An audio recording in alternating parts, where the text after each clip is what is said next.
بسم الله الصلاة والسلام على نبينا محمد. السلام عليكم ورحمة الله تعالى وبركاته. موضوعنا caawa ka hadlaayo waxaa weeye haddaad ku riyootid dhar ciyaar adigoo iibsanaya dhar ciyaar maxay tilmaamaysaa sidaa kasoo aragteen short video. Gabadha uurka leh oo kale hadday ku riyooto iyadoo iibsanaysa dhar ciyaar laba maaday noqon kartaa. Maadada koowaad waxaa weeye hadday riyoba tahay waxay tilmaamaysaa fool sahlan, yacni fool sahlan inuu rabbi ugu bishaareynaayo. Haddii kale waxay noqonaysaa inay beriye ahayn ay tahay axaadiisa nafs, maadaama ay xaamilo tahay isku diyaarinaysa ilmihii yaraa iyo dhalashadoodii.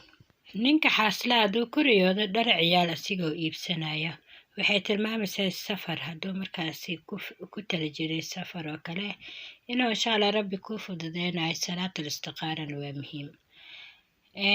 Dadka weli guursanin aragtada dharka ciyaalka adigoo iibsanayo taa waxay tilmaamaysaa guur insha Allah, wallahu yaclam. Gabadha la qabo hadday ku riyooto iyadoo iibsanaysa dhar ciyaal caadi ahaan aan uur lahayn, taa waxay tilmaamaysaa inay xaqiijin doonto riyooyin iyo hadaf ay lahayd. Arsaaqaday tilmaamaysaa inuu haddii awlaad raadis tahayna rabbi awlaad ku arsaaqi doono.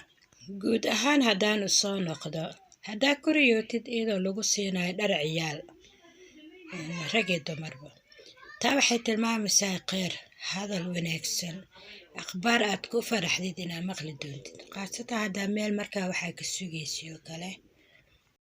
Gabadha la guursanin oo kale hadday ku riyooto dharka ilmaha oo midabkooda caddaan yahay, rubamaa gabadhaasayta dhibaatooyin yar ay soo maraan laakiin rabbi guul uga bishaareynayo, isbeddel nololeed ay u tilmaamaysaa.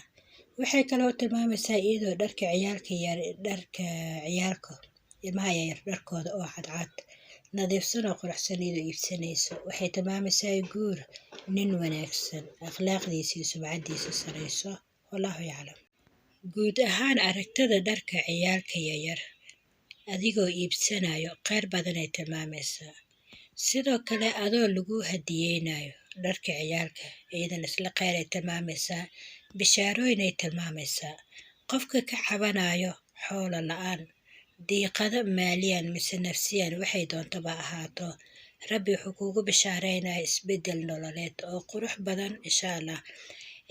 Haddii aanan ahayn axaadiisa nafs, yacni matalan haddii gabadha xaamiladoo kale qofka dharka ciyaalka iska jecel yahay taasoo kale mise niyadda uu ku hayba inuu soo gado mise qof u hadiyadeeyo.